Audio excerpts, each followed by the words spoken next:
We're following the newest developments in a bizarre story still unfolding right here in Indianapolis.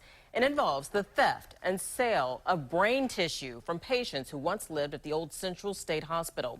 And tonight, a 21-year-old man faces charges and a trial in connection with those thefts.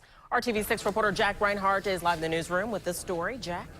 Well, Erica, Central State Hospital was conceived 168 years ago as a treatment facility for so-called insane Hoosiers. But the specimens stored inside the Indiana Medical History Museum have as much value today, if not more so, than they did more than a century and a half ago. 21-year-old David Charles faces theft and drug charges in an alleged scheme to sell stolen brain and organ tissue over the internet. Desperate, a very desperate individual. An individual who really has no respect for the public trust. The Indiana Medical History Museum isn't just a repository of a bygone era in mental health treatment. Today, it serves as a modern laboratory in the continuing scientific quest to explore the physical causes of disease and mental illness.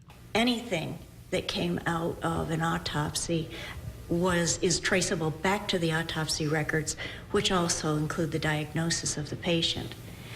That is why they're valuable. Museum officials and Metro Police say Charles stole dozens of jars of brain tissues and sold them on eBay for $600 to a buyer in San Francisco who eventually became suspicious and called the museum, who in turn called police. There's a surge in collecting oddities as an aspect of popular culture right now.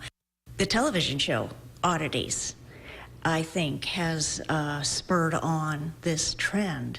The museum holds countless thousands of brain and tissue samples of Central State Hospital patients dating back to the pre-1900s. It's the only facility of its kind in the nation, and the brains and organs of the patients who lived and died here may one day help modern-day scientists unlock the secrets of schizophrenia, bipolar disease, and Alzheimer's. These specimens have actually been used in current research. IU School of Medicine Tissue Bank, and they've been taking, over the years, they had been taking samples from our jars of tissues from the autopsies that were done here in this building.